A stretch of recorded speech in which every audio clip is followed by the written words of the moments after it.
If lies were pig feed, then we would all love to eat. Which philosopher does this ancient proverb come from? It is impossible to verify. But today we still believe in a lot of rumors, such as the love story of Descartes and the Swedish princess. According to the most popular version circulating on the internet, the 52-year-old impoverished mathematician Descartes, on the streets of Stockholm, he met a beautiful princess. The princess saw Descartes studying mathematics on the street, so she got off the carriage to discuss with him. After a few days, the Swedish king unexpectedly invited Descartes to serve as the princess's private tutor. Descartes, as her teacher, generously imparted his mathematical knowledge. Later, their romance was discovered by the king. The king then separated them and confined the princess. Descartes was also expelled back to France due to missing the princess. Descartes sent 12 love letters to the princess, but they were all intercepted and destroyed by the king. Finally, the genius Descartes wrote a mathematical formula. Because the king couldn't understand it, he then summoned all the mathematicians in Sweden to study this formula. But no one could solve it. So the king relaxed his guard and gave the letter to the princess. The princess wept bitterly after deciphering the formula. This is the so-called Descartes heart-shaped function, and this love letter is still preserved in the Descartes Museum in Europe until now. Later, Baisha Mountain turned this love token from a letter into mineral water and made an advertisement. The story above is actually completely fabricated due to the abundance of such marketing stories on the internet. Its original source cannot be traced back. What is the real situation then? In fact, Descartes and Christina did exist in history. However, it is emphasized here that it is incorrect to label mathematician Descartes, as he, despite his remarkable mathematical achievements, should be primarily recognized as a philosopher rather than a mathematician. Mathematician and scientist come second. Merely emphasizing one academic background is definitely not enough to cover Descartes' achievements as a person.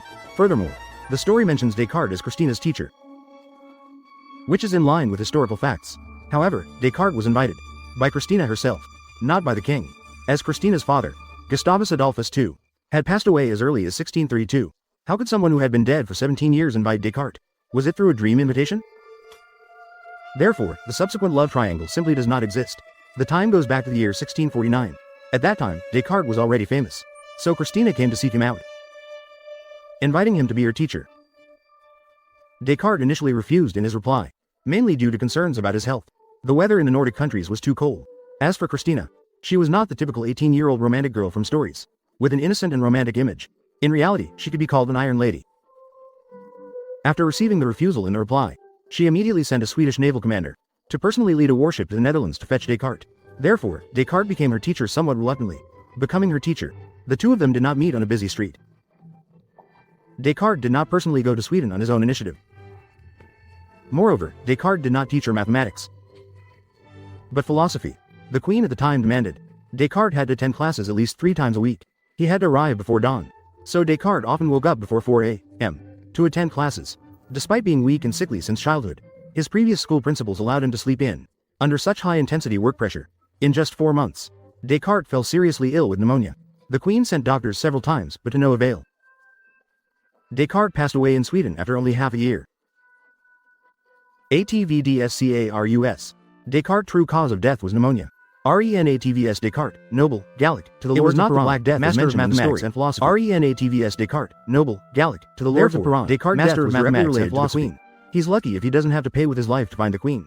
How could two people possibly have a love story? DOMINMMYSMATHEMATINS and PILOSOPHYS Descartes. Especially the issue of the heart-shaped function. This is obviously a polar coordinate equation, while Descartes himself established the Cartesian coordinate system. 5. The application of polar coordinates would come more than 100 years later. It was with Newton that it began. Could it be that Newton traveled back in time to teach Descartes? There are many more math teachers, even in a serious manner, putting Descartes' heart-shaped function written in the exam paper, even quoting the content of these marketing accounts, expanding teaching in the classroom. This is like rubbing the history of mathematics on the ground. That's all for now. We might all be curious. Why a fabricated story can receive such widespread circulation? Why do people delight in this? This requires going back to look at the structure of the story itself. A poor and destitute philosopher met a beautiful princess, and thus changed his own life. This is a typical fabrication in the style of street literature. We can see its prototype comes from some folktales, like a poor scholar striking it rich, and becoming a son-in-law to a noble family. Here, it's just changing the emperor's daughter to a European princess, and swapping the poor scholar for a philosopher, mathematician. It's completely a case of old wine in a new bottle. In fact, the core of this type of story is to flatter and cater to vulgarity and materialism. By flattering and catering to the value of getting something for nothing, it itself has no literary value. Its imagination ceiling stops at the level of getting something for nothing, and completely stops. For example, our current urban dramas and workplace dramas mostly stay at this level. They often promote getting something for nothing. Devious schemes. Although there is always a positive ending in the end, to package oneself in this way, or to facilitate passing the review, but the core of its story remains unchanged.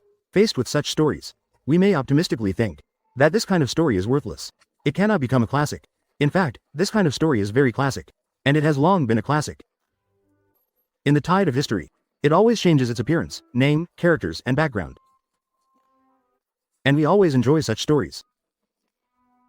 As Mark Twain said, when truth is still putting on its shoes, rumors have already traveled half the world, and the ones who decide these rumors and stories, who are the ones spreading them wildly? Are they the writers of street stall literature, or the marketing accounts that seek attention, or someone who cannot self-reflect, or someone who cannot distinguish the truth of information? Do you still remember the opening line of our video? The ancient proverb? A philosopher once said, if lies were pig feed, then we would all love to eat them. Actually, this sentence was completely improvised by me. I want to remind everyone in this way, we need to carefully face those beautiful fairy tales. And even more carefully face those reliable authorities. Even if you have believed in this person for a long time. Next episode, we will officially delve into Descartes' philosophical thoughts. Follow me as I make philosophy easy to understand. Friends, see you in the next episode.